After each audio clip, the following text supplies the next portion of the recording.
እዛ ህጉን ምናምን አልፈተፍትም።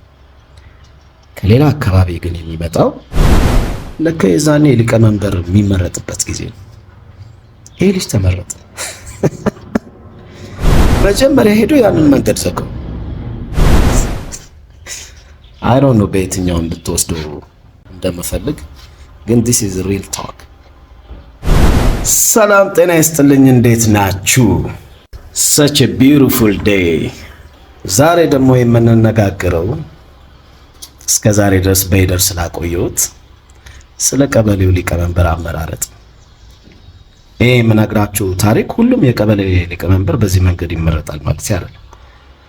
እኔ ከዚህ በፊት ያጋጠመኝን ከኔ ህይወት ጋር የተገናኘውን አንዱን ማሳያ ነው ምነግራችሁ ማለት ነው።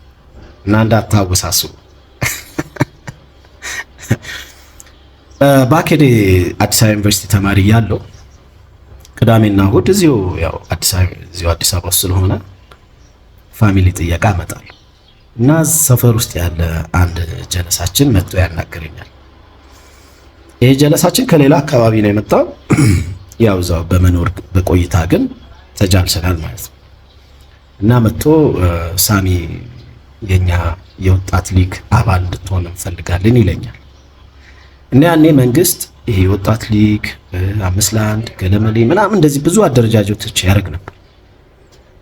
እና ይሄ ልጅ የዛ አባል መጥቶ ያናግረኝ። እኛ ደግሞ ታውቁናላችሁ የአዲስ አበባ ልጅ ይሄ ቀበሌ እንደዚህ እንትን መደራጀት ምናምን ሲባል ችግር አለ። እና ከዛ አንፃርም ሁለተኛም ደግሞ ያው ትምህርትም ስለነበረ የዩኒቨርሲቲው ጊዜም አይኖርኝም በሚል ላይ ይለፈኝ አልኩት። እና ለምንድን ነው ግን እኔ ጋር የመጣው እንዴት መረጥከኝ አልኩት ማለት ነው። ስለዋይ እዛ እንደዚህ በትምህርታቸው ጥሩ የሆኑ ልጆች ወደፊት መጥተው ከኛ ጋር እንዲሰሩ በሚልና ሪክሩት አድርጉ ተብለን ነው አለ ማለት ነው። ኦኬ አይ ይለፈኝ አልኩት ማለት ነው። እና ይሄ ልጅ ነው ሊቀመንበር የሆነው። እንዴት ሆነ መሰላችሁ? ከቦታ ቦታ ሰዎች መሄዳቸው ያው ተፈጥሯዊ ነው። እና ከአንድ ቦታ ብቻ አይደለም ደግሞ። አሁን ለምሳሌ ከአዲስ አበባ የተለያየ ቦታ ሄደው ሰዎች ይኖራሉ። ከተለያየም ቦታ ደግሞ ወደ አዲስ አበባ መጥተው ይኖራሉ። ከኢትዮጵያም ደግሞ ሌላ ሀገር ይኖራሉ። ግን ሰዎች ከነበሩበት ቦታ ወደ አዲሱ ቦታ ሲሄዱ መጀመሪያ የሚያደርጉት ምንድን ነው? ህጋዊነታቸውን ነው ማረጋገጥ የሚፈልጉት። ለምሳሌ ከአዲስ አበባ ተነስተ አዳማ ወይ ጎንደር ወይ ሶማሌ ብትሄድ መጀመሪያ የምታደርገው የዛ አካባቢ መታወቂያ ማውጣት አለብህ።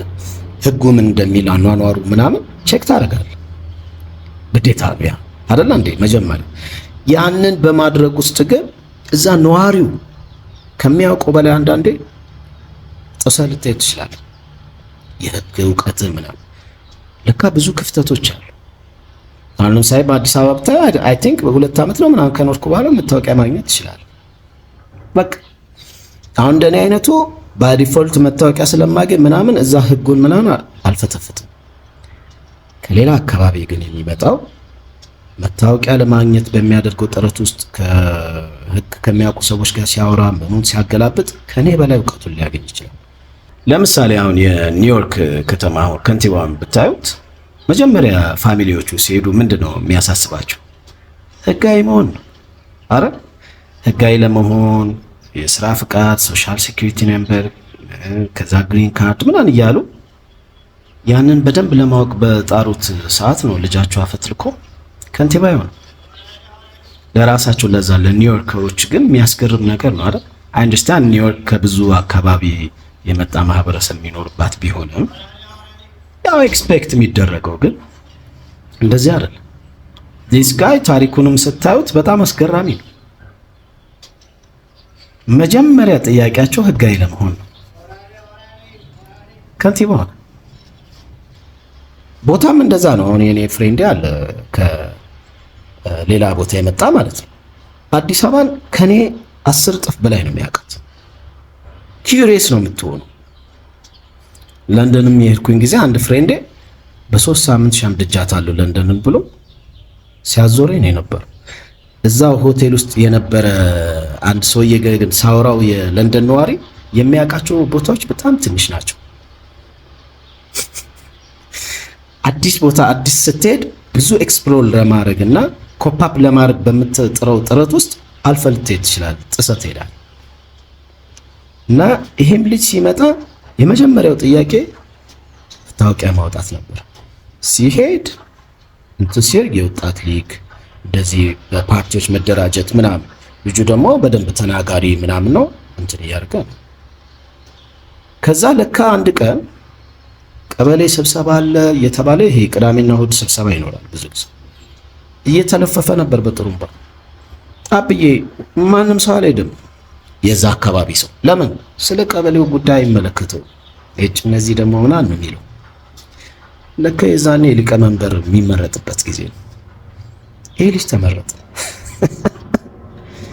መጀመሪያ ያደረገው ነገር የሆነ መንገድ ነበር፣ እሱን ዘጋው። ሲያስበው አይሮን ነው በፊትም ያናደው ነበር መሰለኝ ወይ መንገዱ። መጀመሪያ ሄዶ ያንን መንገድ ዘጋው። ሰው ያኔ መኪና የሚይዘው ምን ብሎ ሲሄድ ተዘግቷል።